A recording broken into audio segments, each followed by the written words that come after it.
The Newbie, you just have to trust it because it knows what to do. It's the energy we have within us, so it just collaborates with our own and helps us remember what we can do. I'm Garrett Salpeter, and I believe that the most powerful and transformative way to help people recover from pain and injury, heal from trauma, and reach their highest levels of fitness and performance is to focus on the nervous system. In this podcast, we'll share knowledge from the frontiers of neuroscience and inspirational stories of how applying that knowledge has empowered people from all walks of life to heal, adapt, and grow. Welcome to a very special episode of the Undercurrent podcast. We are in the middle of a weekend of filming our continuing education course on pelvic floor health. And I'm joined today by our wonderful guest instructors and collaborators on this course. We have Pagona Xenos. Xenos. I like that. And Carly Jeston. Thanks for having us. And we're getting to take a break from filming these modules to record a podcast to talk about the pelvic floor. And this is going to be a very interesting podcast, I believe, in part because we're going to be talking about something that a lot of people are either don't know that they can get help with when they're dealing with issues. And sometimes it's things that people are uncomfortable speaking about.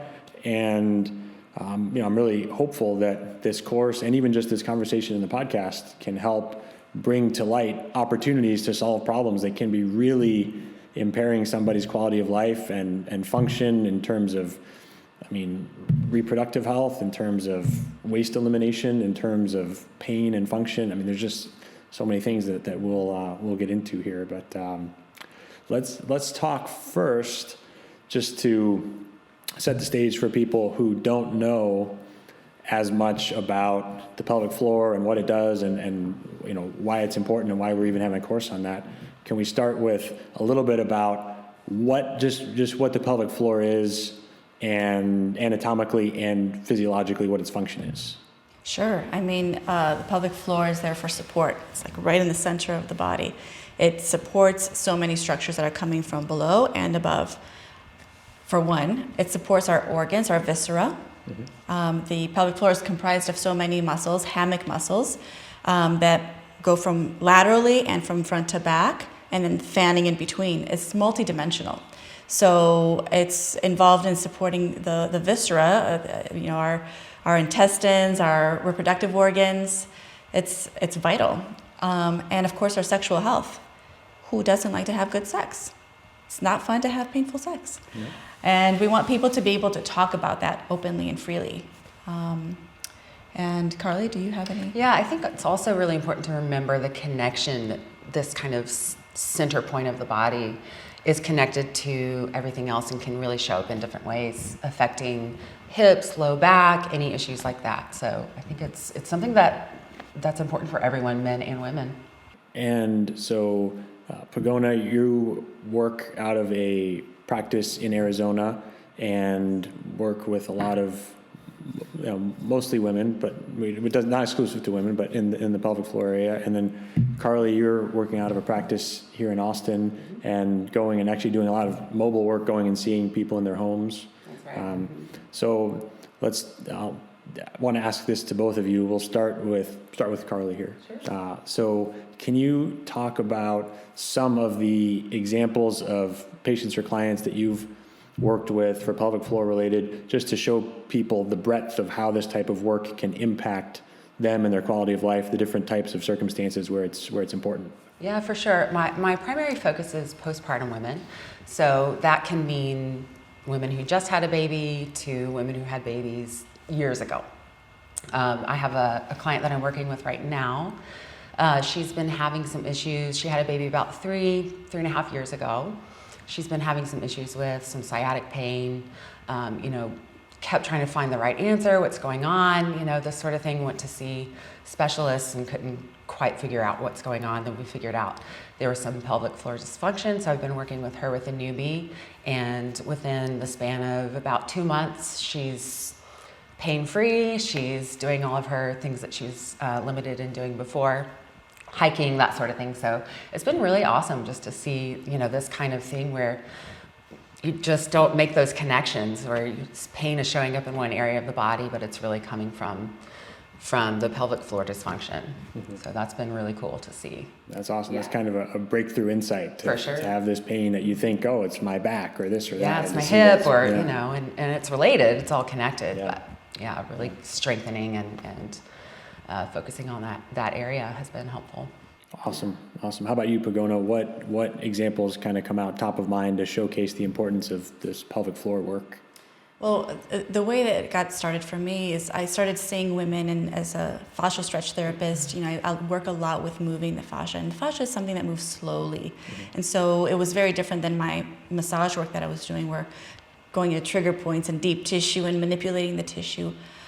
This was different. And what I was realizing is when it came to the pelvic floor movements, even in hamstring stretches, when I got closer to the pelvic floor, a lot of women especially, and men, would stop me, oop, that's it, can't go further. And it's not that I felt the tissue couldn't move, but they were psychologically stopping me. And so I started, you know, looking into that and, you know, just asking questions. That the most important thing in this work as a practitioner is to ask questions and make them help the client feel safe. Because like you said earlier, it's a topic that feels embarrassing, and there's a lot of shame related to it, so we don't talk about it. So bringing that to the surface and finding out how, I'm afraid to completely let that leg open up in case I have a little accident or, you know, something happens, and I won't do that. So as I started researching more and more, I realized how intricate it can be to manipulate and move the pelvic floor. And I started becoming more comfortable with it and helping them feel comfortable. And once we were able to break down some of those adhesions, it was like, it's kind of miraculous how things open up. And bringing that connection between the mind and the pelvic floor, because, you know, we were saying earlier with Carly how when we talk about, you know, pumping up the biceps and getting the back worked out and the legs and getting those quads looking good, we talk about that, we show them off, but no one really talks about how I'm contracting my pelvic floor and I can go to the bathroom properly, and, you know, those are things we don't talk about. So I started noticing these clients. I started, you know, just kind of zeroing in and creating a protocol on my own to help them with this issue, without really making it the target, but, you know, in a roundabout way, until I got the Newbie. So we'll get into that here, but I also want to touch on something that you said there, where you're working with someone, you know, on a hamstring stretch. You're working for range of motion, movement optimization, or Carly, like this example where you're working with a woman who had sciatic, and they're not coming to you for a pelvic floor issue. So you mentioned that, you know, there's this necessity to bring it up. So what types of questions do you ask, or how would you bring that up to find out if it's an issue in a case where someone hasn't specifically come to you for pelvic floor work? Sure. I first start with the pain. Are you experiencing any pain, any tension? And that's where, you know, we'll start. And as I start to, you know, work with that tissue and unravel and wind it a little bit, and they start to feel a little more release, I'll get into more of those deeper questions. Are you experiencing any pain during intercourse? And it's a lot easier to talk about that with women. Men experience this a lot as well, and a lot with prostate problems, you know, erectile dysfunction. Who wants to talk about that? It's difficult unless you're with your medical provider. But these are things that we can bring up. So those questions, and then getting into things like, have you fallen recently? Did you have traumatic deliveries for birth? And those sorts of questions that can stimulate, you know, the thought process, and be like, oh, you know what? Yes, I did actually. I had an accident, or I fell it while skiing, or, you know, I love my kids, but man, that was really something, you know. It's really difficult for women who have had babies to reconcile how they have these beautiful beings, but their body was kind of destroyed in the process. And, you know, it's to put those two together is really difficult psychologically, emotionally. So those questions can be kind of a good segue into the conversations around pelvic floor health or dysfunction or some of these issues. Making it safe for Yeah. them to have these discussions. Yeah.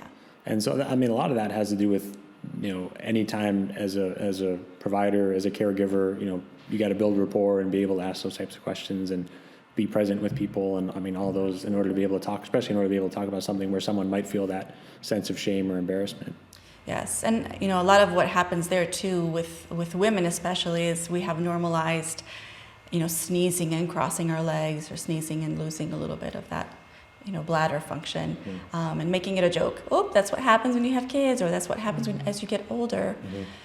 Because a lot of the clients that I see are not necessarily just postpartum. Right. They can be grandmothers already and having these issues. And it's normal to go down the grocery store line and go into the depends aisle, but actually there's things that we can do to avoid that. Yeah, absolutely. And so one more follow-up on that there before we move on to another topic. You mentioned that it can happen, when someone's a grandmother, these pelvic floor issues. What is the time course? Is there a typical time course? I know we were talking before we started recording about how I had thought before this weekend, and a lot of people have the impression that if there's any pelvic floor damage, it's like immediately after childbirth. However, it can sometimes come on later. Can you speak to that kind of general pattern? Sure. It's very individual. The truth is that pelvic floor dysfunction will happen when you have a child. Now, the body recovers. Fascia especially loves to go back to where it belongs. But let's say you had a cesarean section. That's a big scar. That fascial tissue starts to pull. Now, a lot of women don't present any symptoms. They may have things like prolapse, but they don't present symptoms. And they may not present symptoms for a while. And that can be a year later, that can be 4 years later, that can be 20 years later, because other things happen. So let's say there's a little bit of shifting in the tissues, and the organs have shifted. No symptoms, but 10 years down the line, there's a car accident. There's another shift that will really then make the person feel like something has shifted. And they may say, oh, I was in an accident that caused this. But the shifting had already started. It was already teetering on the edge of that an issue, and that pushed it over the edge. But it was already. Yes. How about? I mean, you mentioned this one example, Carly, of working with a woman who was 3.5 years postpartum and didn't make the connection. Right. I think that happens a lot, especially with women. We think, oh well, I had a baby 10 years ago or something, and don't really, it's again this normalization of things like bladder leakage and that sort of thing that just doesn't get addressed. If we're not talking about it, then it can like you mentioned, really a source of shame and embarrassment, or just an assumption that this is normal. I had a baby, this is just how it is. But really the body wants to, like you said, kind of go back to that proper function. And so that's really what we're trying to help people do is realize that like it is possible, and we can really help speed up that healing process. Okay. What I'd like to see normalized instead of oh, this is what happens, is that fourth trimester care. Once a woman has a baby, once someone has a lumbar surgery or any kind of surgery, prostate removal, that after that they have PT, pelvic floor physical therapy. It's a very specific field, but if everyone goes into that care immediately, there's things that can happen that really prevent us from having the horrible. And as things, and then it prevents those things from showing up later in life. You might not realize. Women might think, oh, everything's working properly after I had my baby, but if you aren't going in to be seen by a specialist as a matter of course, then you might not know. You just might not have the awareness. And then it's harder to make that connection. Oh, maybe this is because, I had 2 children, back to back several years ago, and now it's just showing up for me in this way. Yeah, just the same way as there's kind of expectations and norms around maternity leave, to have expectations and norms around postpartum care, I think would be a huge win. We really need it. Yeah. That's awesome. So you brought up the pelvic floor specialization within physical therapy, and right now we were talking about how there's a huge waiting list to see pelvic floor specialists, and how this is a very underserved area, and part of that because there's not as much awareness around it, all the things that we've talked about so far. So let's talk specifically about if someone, if a patient were listening. We'll talk about providers next and people who might be interested in taking our course to be able to offer these services. But as a patient now, if someone's experiencing sexual dysfunction, experiencing incontinence or other issues with elimination, if someone's experiencing prolapse, experiencing pelvic pain, what should they do? What should their first step be, generally speaking? It's important to see a doctor, and as someone that specializes, whether it's their reproductive specialist. If they can't get into a pelvic floor PT right away, it's important to have that doctor's note so we know what's going on. And then until they get to a PT, they can see someone like us with a Newbie, where they're doing, or without a Newbie even, just doing specific work, pelvic floor work. This is, the exercises that are involved in supporting the pelvic floor are things that, physical therapists, personal trainers, massage therapists, functional movement therapists, they all know what to do there. Right. And really helping and supporting and helping the client connect to the pelvic floor, bringing the attention there until they can get to a pelvic floor PT. So I think there's a couple scenarios here. There's some pelvic floor PTs who are using a Newbie, and then there's some people who are complementary, who collaborate with them, who use the Newbie. So there's a few different scenarios there. Let's break this down a little bit. So even before we add in the Newbie, what are some of the exercises that people would do that can help the pelvic floor? Because I think people might know Kegels, like I can squeeze my pelvic floor muscles, but there's certainly a lot more. So what are some exercises that people can do to make an impact here? Yeah, absolutely. One thing that I have used with clients for a long time is just something simple like a bridge. So that's activating, some of those muscles that are maybe have been turned off. And then also we talked a little bit. We think about before we go on from that, a lot of people would hear that and think, okay, it trains my glutes. Right. But can you speak about the link between the lateral rotators underneath and how that actually can get into the pelvic floor? Yeah, and I know you use this move a lot too with your clients. So with things like the bridge, for example, yes, you are working the glutes, but those hammock muscles connect from front to back and from side to side, so laterally. What we can do with a bridge is when you're in it, you're not addressing as much the glute as you are really starting to fire into the sides of the pubic bone and also the groin muscles. So you want the adductors, you want to get all in there.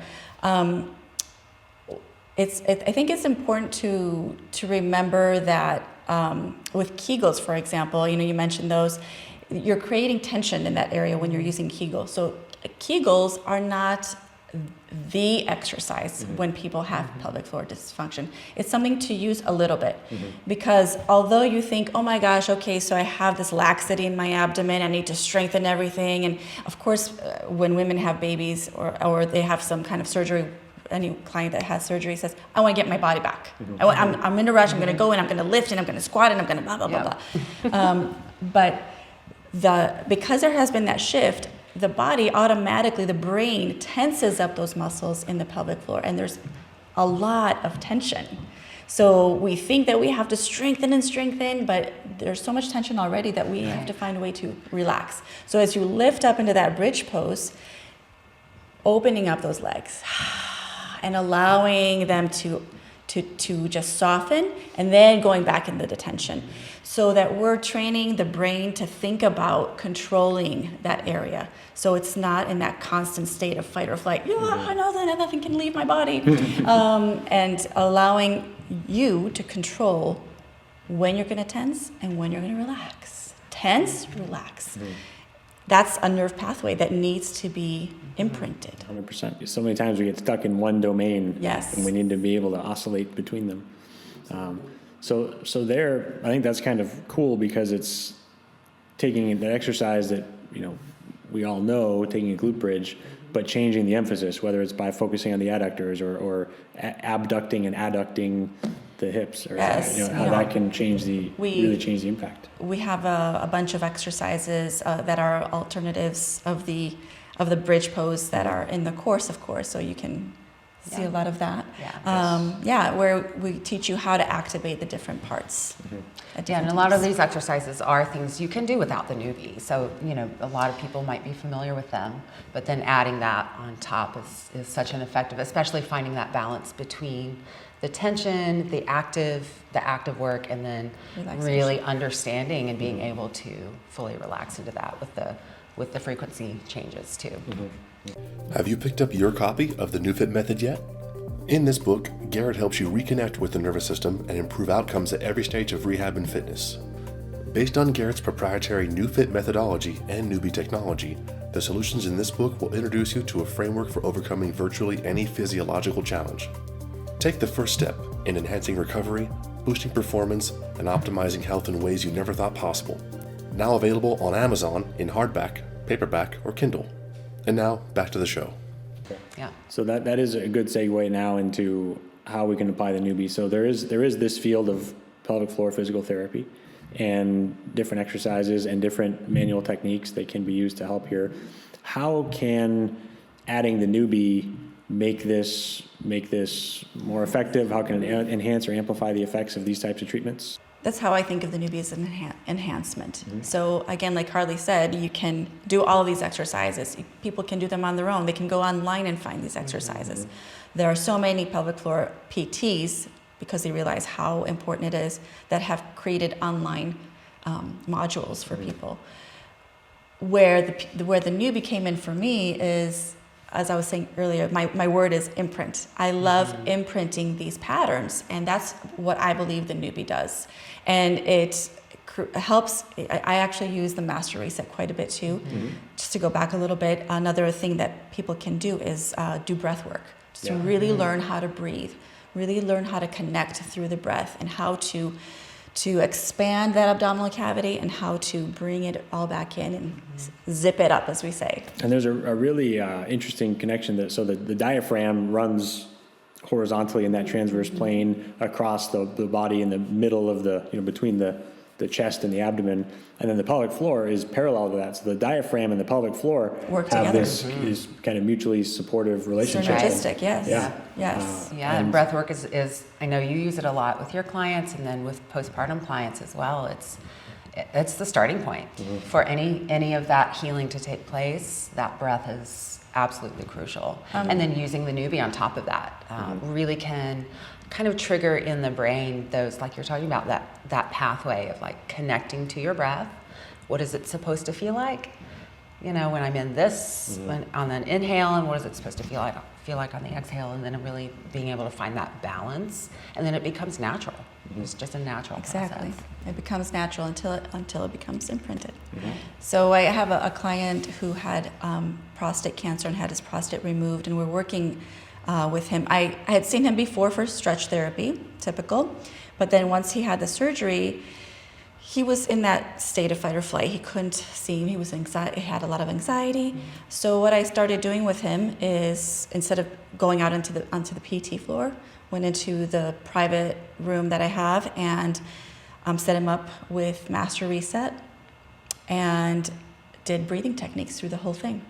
Then I go into using a little bit of the FSM, frequency specific microcurrent, to get the vagus nerve involved, do some vagus nerve myofascial releasing around the ears, and he's in love with it. he talks to me about how he's sleeping again, how he's able to calm himself when he gets a little bit of that anxiety. He's starting to feel comfortable with movement again. So we'll get him back on that stretch table, but this is a process as he's in his sexual function, his relationship with his wife has shifted. So all of that is important to target. You know, we can't go at it like, let's get these muscles moving again, you know, and it's a very delicate subject and issue. And I think that's what's nice about the Newbie too, is you can use it in these more passive ways, Yes. like we've talked about a little bit, especially if you don't have, going back to the idea of if you're not able to get into a physical therapist right away, these are ways that practitioners can use the Newbie to really help clients. Whether that's a master reset, whether it's a little bit of gentle glove work or the FSM stuff, it's all really effective. Or even having the direct current, but at a low intensity, just to get that nervous system activated again before things start shutting down. Right. So for physical therapists or other people who are doing more wellness services out of their offices or chiropractic offices, doing some of these things can work in conjunction with the pelvic floor physical therapy. For pelvic floor physical therapists who have this, you know, I think If you're a pelvic floor that's physical like therapist with a Newbie, that's like stardom. Yeah, that's great. Yes. So one question that I think is on at least the minds of some listeners is they're thinking, I'm treating the pelvic floor, where do I put the pads? Oh yeah. Great question. We talk about that in our course, of course. Yeah. And I think using the foundational knowledge that you have as a therapist, as a Well, as a NeuFit practitioner too, knowing that you can always go back to that mapping and Yes. that scanning mapping process can really help you understand your client and where that dysfunction is. And then also, there are a variety of ways you can do it. And it depends, in our course, we really give a lot of good examples, I think, of Yes. pad placement, depending on the exercises. There's some great info in there. There's for so that. much room for creativity because yes, we can go close to the muscles. We can get close to the pubic bone. We can get around, the gluteal fold and the groin areas. Of course, the abs, definitely. But all of that tissue is still connected to other parts of the body. Right. Yeah. I may work on the pelvic floor and have some pads in the suboccipital area or the thoracic area because we have, T10 to L1 has a whole series of nerves that connect to the bladder. So I may work there and do some thoracic openers. I may do footwork. We have so much fascia that connects from the outer hip around like a sling around the foot and goes right into the pubic bone. Yeah. We can work the leg. And so it depends on the comfort level of the client, how we can get so creative with a Newbie. There's so much room to do, and we're still researching and learning, there's so much. And I feel like the more that practitioners allow themselves to open up their minds a little bit to that, it can be great. Yes, For sure. Yeah, I'm excited to get this work out into the world and be able to see more examples of how the Newbie can do that. So that's wonderful. One other use case here that I don't think we've touched on yet that I do want to talk about is you mentioned the nerves at the base of the thoracic spine that help that control the bladder. A lot of times patients with MS or spinal cord injury or other nerve damage or neurodegenerative conditions can have issues with bowel and bladder control. Can you tell us about how we might be able to use the Newbie and how we can help people dealing with those types of challenges? Neurogenic conditions. I think it's definitely something that I like to work in conjunction with their doctor. So any MS, Parkinson's, saddle anesthesia, those kind of neurogenic disorders that I have, I'm always in contact. I have the client sign a HIPAA release form to allow me to connect with their physician, their surgeon, or their PT, and be able to come up with a plan there. Once I have that go ahead, and then I can start working those different areas and monitoring them. Like really, once they leave my facility, I'm checking in with them the next day. How are they feeling? I want to know what the Newbie did for them. Sometimes with these cases, they'll feel things more, and that concerns them. And so, as you know, sometimes when you wake up some of those nerves that have been dormant or that that have been functioning on a low level, things happen, and that raises their concern. But being able to connect with their doctor and let them know that that's part of the experience, and then as they progress and feel better and have a little more control, I just think that as a practitioner, it's important to stay connected with that team that's working with the neurogenic population. That's great points, and that brings up something that we haven't talked about actually. That I'll put you on the spot a little bit here. So you're working out of a chiropractic office that's more traditional. It's not a pelvic floor practice, more like sports medicine, traditional chiropractic. How has this type of work been received? How has it changed or impact at all the dynamic within that practice and the other practitioners who are there? What's that dynamic like, or how has that affected the practice overall? It's funny you're asking me this question now, because I had a little break during the holidays, and I was gone for 3 weeks, and I went in last week to work, and the doctor said to me, "I don't think we can function without you here." First of all, I think he wants to steal my Newbie. He loves it. But it's been great, because he was sharing with me how having me work on that floor and his patients watching what I do, because it's an open floor model. The gym floor, not the pelvic floor. Yeah, right. Let's be clear which floor we're talking about. Let's be clear. The gym floor, yes.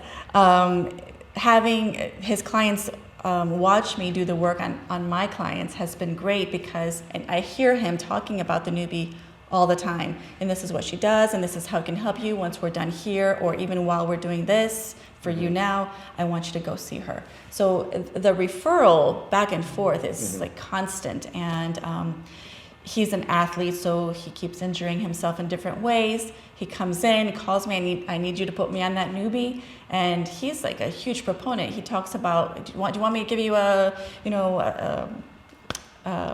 referral? Do you want me to talk about you in any way? Because he loves how quickly he can recover when he injures himself. Yeah. That's cool. I like just from afar seeing the kind of collaborative nature of that practice, and how you have different specialties under one roof, and it's just a really cool thing. It's nice to have that synergy, you know, when people respect what you do, and they just, it's an easy flow. They can talk about you nicely, and people then feel, the clients feel like they trust what you do automatically. Yeah.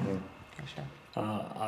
Similar question for you, Carly. So how did being the practice you're at here in Austin, is a medical practice that more on functional medicine, health optimization, Human optimization. Yes. Yeah, right. So how did you get to focus on this, and how has that dynamic? What is that dynamic kind of within the broader context? How did it happen, and how has it kind of impacted the dynamic? Sure, absolutely. So when I actually started working for them, I had just gotten my personal training certification, and I did not know about the Newbie until I came to work there, and they had one there in the office. So they sent me over here to the headquarters to get trained on that, and as soon as I started working with it, it just absolutely changed everything. Working with their clients, I do, on all of their clients that come in, I do the mapping process. So each of their clients that comes in gets to have that experience, which is, just such a cool offering for all of them. And then, they can choose to continue working with me on rehab, whether it's rehab or training. So that's kind of how I got into it. And then from there, decided to get my own Newbie, and so now I bring that to, through COVID and everything, it was really challenging, I think, for people to get out and get to the gym and this sort of thing. So it's just been an amazing tool to be able to put it in my trunk, get in the car, go see my clients, work with them in their homes or out of their gyms, and it's been a really amazing thing. And I never train personally without it anymore because I just love it so much. It's so effective, and just been really an amazing tool. Awesome. Yeah. And it's been kind of a branch off of the main tree trunk, if you will. Exactly. Yeah. Okay. Sure. And then can we talk a little bit about your personal experience here too? Yes. So I feel the same way as Carly. I've been a massage therapist for 23 years, but I haven't been doing massage for a while. So I was lucky to, as soon as I graduated, to work in clinics and with PTs and have that sports world around me. And then about 12 years ago, I was trained in fascial stretch therapy at the Stretch to Win Institute in Tempe, Arizona. That shifted my practice tremendously. Just being able to work in that fascial tissue really helped, again, shift the way that the client was walking, and they were able to hold those patterns a little longer. But I still felt there was something more. And I started researching. I got into the neuroscience of movement and all of that, and kept looking, found different kinds of things. I did electrical stim. And then the Newbie presented itself. And after I came to Austin and received the training, it was in February of 2020. That's right. I closed my practice the following month due to COVID. And at first I thought, oh boy, I invested in this machine and now what? But actually it gave me the opportunity to really dive in and started working with it. And by June, I started working again, and by the fall, my book was full of clients. So what I love about the Newbie, again, is as I was looking for those ways to really help people hold the work that I was doing, that manual manipulation, how can they hold it longer? That was a key for me. That was the key for me in helping them maintain the things that we had been doing. Longer periods of time, and then actually retraining themselves. Like, now that I feel this, I'm going to work on keeping it. Yeah. That's a great point. I think that's one of the biggest benefits that, comes up on this podcast from time to time. And, if you're doing manual work and you're opening up some new ranges, being able to imprint, to use your favorite word there, word of the weekend, being able to imprint the proper motor control patterns in that new range. If you don't do that, the brain is going to recognize, I have this new range, but it's not safe because I don't have control there, and it's going to tighten everything back up, and you're not going to be able to maintain that new range. And so here, this can allow you to maintain that, make it safe to access that new range. So I agree with that. I think that's a great insight. So I just wanted to kind of underscore that. Yes, thank you. I mean, the Newbie, you just have to trust it because it knows what to do. It's the energy we have within us, so it just collaborates with our own and helps us remember what we can do. That's how I see it. I love it. It's a great way to say it. I like it. So for me, just to, in all of this, one of the things that's the most exciting and most gratifying and humbling part of seeing NeuFit grow is being able to see how, you come to the course in February of 2020, like you said, and Carly, you start working this practice, come over here, how we can go through in our level 1 certification, go through these principles of neurology and how to apply neuroscience into daily practice, and see how you can then take that and go and apply it in these areas that, we certainly don't teach specifically in level 1, and how by collaborating together, we're able to help a whole new population of people here with a whole new set of challenges and circumstances, and to be able to see one, I think it speaks to how powerful these neurological principles are, because if you have a solid set of principles, you can take that and you can apply that in many different, specialized circumstances. And then two, just to see that the benefit, the far-reaching effect that can have in this new area where, especially this one, where so many people feel hopeless because they don't want to talk about it or they don't know there's a solution. So to see that, I just think it's really wonderful work, and I'm so grateful to both of you for being here this weekend to film this course. And from the time we're recording this podcast, there will be a couple months of production work and finalizing everything, but we will be launching that course. So for anyone who has a newbie and is already working with pelvic floor or wants to add that in to be able to help and complement the work that their patients or clients might be doing with other therapists, with other, with their gynecologist, with with their urologist, whoever it might be, being able to add that in. So those are all the options there. I'm so excited to share this with the NeuFit Nation, with our community, and so grateful to both of you for being here. This is wonderful. Thank you for allowing us the time and the energy to share this with everyone. Yeah, we're It's really excited about it. It's been Yes. a really great collaboration. So Yes, yeah, indeed. glad to be here. Awesome. So if people want to look up both of you and see you, what the best place, social media? I know. I see you both on Instagram. Is that the place? Yeah, that's kind of the place to be. Okay. So what is your handle? At Pagona Life. Pagona. At Carly Jeston Fitness. Carly Jeston Fitness. All right. Good. Yes, thank you. Yes. Thank you both again for being here, and thank you to everybody who tuned in to listen to this episode of the NeuFit Undercurrent podcast. We'll see you next time. Thank you so much for listening to the Undercurrent podcast. If you enjoyed this episode, please consider leaving a review and be sure to subscribe to stay up to date as we release future episodes.